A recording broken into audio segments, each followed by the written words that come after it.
warahmatullahi wabarakatuh. Selamat sejahtera bagi kita semua.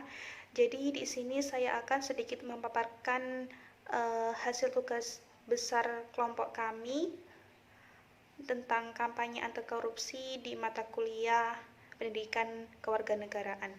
Sebelumnya, perkenalkan dari kelompok kami, dimulai dari saya sendiri, Nikmatul Suro dengan NIM terakhir 26, ada Evan Widiahana dengan NIM terakhir 09, ada Erni Santika dengan NIM terakhir 08, ada juga Reno Adewidiana Wirayuda dengan NIM terakhir 33, dan juga ada Sanda Raffi Ardiansyah dengan NIM 35. Kami dari Prodi Teknik Logistik Angkatan 2020. Langsung saja. Yang pertama yaitu anti korupsi. Upaya pencegahan budaya korupsi di masyarakat terlebih dahulu dapat dilakukan dengan mencegah berkembangnya mental korupsi pada anak bangsa Indonesia melalui pendidikan. Hal ini disadari bahwa memberantas korupsi juga tak lepas dari gerakan preventif, yaitu mencegah timbulnya mental korupsi pada generasi anak bangsa. Mengingat upaya pencegahan tersebut tidak hanya dapat dilakukan pada satu generasi saja, harus 2-3 generasi. Pendidikan anti korupsi bagi mahasiswa bertujuan untuk memberikan pengetahuan yang cukup tentang seluk-beluk korupsi dan pemberantasannya serta menanamkan nilai-nilai anti korupsi. Tujuan jangka panjangnya adalah menumbuhkan budaya anti korupsi di kalangan mahasiswa dan mendorong mahasiswa untuk dapat berperan serta aktif dalam upaya pemberantasan korupsi di Indonesia. Yang kedua adalah tindakan korupsi.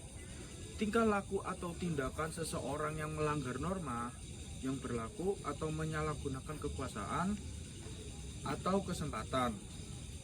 Dan yang ketiga, faktor penyebab korupsi, yaitu yang pertama keserakahan, yang kedua kebutuhan, dan yang ketiga pengungkapan. Nah, setelah itu faktor penyebab korupsi, yaitu yang pertama adalah faktor politik. Instabilitas politik, kepentingan politis para pemegang kekuasaan, bahkan ketika meraih dan mempertahankan kekuasaan, perilaku korup seperti penyuapan, politik uang merupakan fenomena yang sering terjadi. Dan yang kedua adalah faktor hukum. Lemahnya penegakan hukum, tidak baik substansi hukum dan aturan-aturan yang diskriminatif dan tidak adil. Dan yang ketiga adalah faktor ekonomi. Pendapatan atau gaji yang tidak mencukupi kebutuhan. Dan yang keempat adalah faktor organisasi. Yang pertama, kurang adanya teladan dari pimpinan. Dan yang kedua, tidak adanya kultur organisasi yang benar. Yang ketiga, sistem akuntabilitas di instansi pemerintah kurang memadai. Dan yang keempat, manajemen cenderung menutupi korupsi di dalam organisasinya. Dampak masif korupsi ada 5, yaitu lambatnya pertumbuhan ekonomi dan investasi, turunnya produktivitas, bertambahnya angka kriminalitas, matinya etika sosial politik, dan yang terakhir ada menurunnya angka kualitas hidup. Ada pula instrumen anti korupsi, yaitu ketetapan MPR Republik Indonesia nomor 9 tahun 98 tentang penyelenggaraan negara yang bersih dan bebas korupsi, kolusi, dan nepotisme. Ada juga ketetapan MPR nomor 7 tahun 2001 tentang rekomendasi arah kebijakan pemberantasan dan pencegahan korupsi, kolusi, dan nepotisme. Ada juga diatur pada Undang-Undang Nomor 28 Tahun 99 tentang penyelenggaraan negara yang bersih dan bebas dari korupsi, kolusi, dan nepotisme. Undang-Undang Nomor 31 Tahun 1999 tentang pemberantasan tindak pidana korupsi. Ada juga Undang-Undang Nomor 20 Tahun 2001 tentang perubahan UU Nomor 31 Tahun 99 tentang pemberantasan tindak pidana korupsi. dan juga Undang-Undang Nomor 8 Tahun 2002 tentang Komisi Pemberantasan Tindak Pidana Korupsi. Dan yang terakhir ada Undang-Undang Nomor 8 Tahun 2010 tentang Pencegahan dan Pemberantasan Tindak Pidana Pencucian Uang. Upaya pemberantasan korupsi ada dua, yaitu penindakan dan pencegahan. Penindakan adalah tindakan berupa penghentian, pemeriksaan, pencegahan atau penyegelan yang dilakukan oleh pejabat bea dan cukai dalam rangka pelaksanaan undang-undang. Dan pencegahan adalah proses, cara, tindakan pencegahan atau tindakan penahan agar sesuatu tidak terjadi. Dapat dikatakan suatu upaya yang dilakukan sebelum terjadinya pelanggaran. Oke, tujuan membangun karakter anti korupsi pada kompetensi mahasiswa. Yang pertama, mencegah orang lain untuk tidak korupsi. Yang kedua, mencegah diri sendiri untuk tidak korupsi. Dan ketiga, mampu mengenali dan memahami korupsi. Peran warga masyarakat membangun komunitas anti korupsi. Yang pertama, pada lingkungan keluarga. Jadi warga masyarakat harus memahami tentang apa yang dimaksud dengan korupsi. Ada 3 opsi. Yang pertama, mengenali dan memahami korupsi. Yang kedua, mencegah diri sendiri. Yang ketiga, mencegah orang lain pada lingkungan masyarakat. Nah, untuk selanjutnya nilai-nilai anti korupsi yang pertama yaitu pada penjujuran. Yang kedua, kepedulian, ketiga kemandirian, keempat kedisiplinan, kelima tanggung jawab, keenam kerja keras, ketujuh kesederhanaan, dan ke-8 keberanian, dan terakhir yaitu keadilan. Dan dapat disingkat mengenai Jupe Mandi Tengger Kabagin. Oke, baik. Pendidikan anti korupsi juga mempunyai prinsip. Yang pertama itu akuntabilitas. Akuntabilitas itu sesuai aturan antara aturan dan pelaksanakan kerja semua lembaga itu mempertanggungjawabkan kinerjanya sesuai aturan main baik dalam bentuk konvensi maupun konstitusi, juga baik pada level budaya atau individu dengan individu maupun pada level lembaga. Lembaga juga berperan dalam sektor bisnis, masyarakat, publik, maupun interaksi antara ketiga sektor. Ada juga transparansi. Itu penting karena pemberantasan korupsi dimulai dari transparansi dan mengharuskan semua proses kebijakan dilakukan secara terbuka. Ada juga kewajaran. Itu ditujukan untuk mencegah terjadinya manipulasi atau ketidakwajaran dalam penganggaran. Dan juga ada kontrol kebijakan. Itu merupakan upaya agar kebijakan yang dibuat betul-betul efektif dan mengeliminasi semua bentuk korupsi. Pendidikan anti korupsi juga suatu program pendidikan tentang korupsi yang bertujuan untuk membangun dan meningkatkan kepedulian warga negara terhadap bahaya dan akibat dari tindakan korupsi. Pendidikan anti korupsi juga mempunyai upaya pencegahan korupsi, yaitu pelaksanaan pendidikan anti korupsi di sekolah maupun perguruan tinggi. Sebenarnya merupakan cara untuk mengatasi mentalitas dan sikap-sikap dasar yang mengarah pada tindakan korupsi yang curang. Maka tanggung jawab lembaga pendidikan harus menghapus budaya negatif tersebut. Pendidikan anti korupsi juga mempunyai dampak masif korupsi.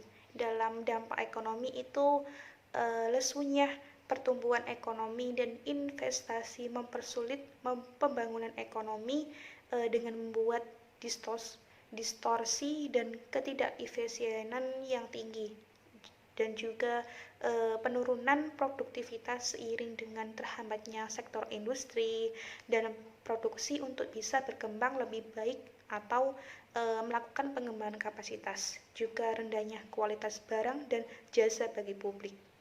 Ada juga dampak masif korupsi dalam dampak sosial dan kemiskinan masyarakat. Itu bagi masyarakat miskin, korupsi mengakibatkan dampak yang luar biasa dan saling bertaut satu sama lain. Juga dampak langsung yang dirasakan oleh orang miskin, yakni semakin mahalnya jasa berbagai pelayanan publik, rendahnya kualitas pelayanan, dan pembatasan akses terhadap berbagai pelayanan vital seperti air, kesehatan, dan pendidikan. Dampak masif korupsi yang ketiga yaitu dampaknya terhadap politik dan demokrasi. Apa saja contohnya? Yang pertama, munculnya kepemimpinan korup. Kita tahu bahwa sebagian besar dewan yang ada di negara ini itu rata-rata banyak yang korup. Kondisi ini menyebabkan masyarakat menjadi tidak demokratis lagi. Lalu yang kedua, karena kepemimpinan yang korup itu, maka menyebabkan hilangnya kepercayaan publik pada suatu demokrasi. Lalu yang ketiga, karena kepercayaan publik sudah hilang, maka dapat menyebabkan runtuhnya otorasi pemerintah, seperti kejadian pada Presiden Soeharto. Karena pada saat itu ekonomi tidak stabil, kemudian korupsi di mana-mana, maka suatu kepemerintahan bisa saja lengser. Oke. Lalu dampak yang keempat yaitu dampaknya terhadap penegakan hukum. Korupsi telah mengikis banyak kemampuan pemerintah untuk melakukan fungsi yang seharusnya. Contohnya, 1. Korupsi menghambat peran negara dalam pengaturan alokasi. Seperti seharusnya dana ini digunakan untuk masyarakat yang tidak mampu. Contohnya pada bansos COVID kemarin, seharusnya dana tersebut untuk masyarakat yang terdampak COVID. Tapi karena adanya korupsi, maka dana alokasi tersebut jadi tidak tepat sasaran. Oke. Lalu yang kedua, korupsi menghambat negara melakukan pemerataan akses dan aset. Seperti contohnya di daerah kalian, pasti masih ada jalan-jalan yang mungkin jalan-jalan yang tidak rata atau jalan-jalan yang berlobang. Itu mungkin bisa saja karena korupsi yang dilakukan oleh pejabat daerah kalian, sehingga dana yang seharusnya dibuat untuk melakukan pemerataan akses dan aset ataupun untuk seperti memperbaiki jalan itu dibuat untuk korupsi. Lalu yang ketiga, korupsi juga dapat memperlemah peran pemerintah dalam menjaga stabilitas ekonomi dan politik. Karena banyaknya korupsi, maka otomatis utang negara juga banyak yang menyebabkan stabilitas ekonomi kita menurun, serta politik kita juga menurun seperti tidak adanya kebijakan yang dapat dipercaya masyarakat ataupun yang lain-lain. Kemudian yang terakhir, dampak masif korupsi terhadap kerusakan lingkungan. Demi kepentingan ekonomi, di mana hasil hutan yang ada di daerah-daerah dieksploitasi besar-besaran untuk mendapatkan keuntungan. Eksploitasi ini dianggap paling mudah dan murah untuk mendapatkan keuntungan. Namun kalau kita pikir di lain sisi, eksploitasi yang tidak dibarengi dengan upaya reboisasi yang baik dan terencana akan menghasilkan kerusakan yang parah bagi lingkungan, seperti timbulnya bencana alam, kebakaran hutan, tanah longsor, dan lain-lain, atau kurangnya resapan air yang mungkin akan menghambat pasokan air untuk di masa yang akan datang. Oke. Pesan peran mahasiswa dalam menghadapi pendidikan anti korupsi. Oke, peran mahasiswa difokuskan pada upaya pencegahan korupsi dengan ikut membangun budaya anti korupsi di masyarakat, baik di masyarakat sekitar, masyarakat lingkungan kampus, dan lingkungan-lingkungan di sekitar kalian. Mahasiswa diharapkan dapat menjadi agen perubahan dan motor penggerak gerakan anti korupsi di masyarakat, bukan sebagai pelaku utama dalam korupsi tersebut. Oke. Lalu contoh pencegahan anti korupsi itu apa sih? Oke. Yang pertama, pendidikan dalam konteks pendidikan anti korupsi.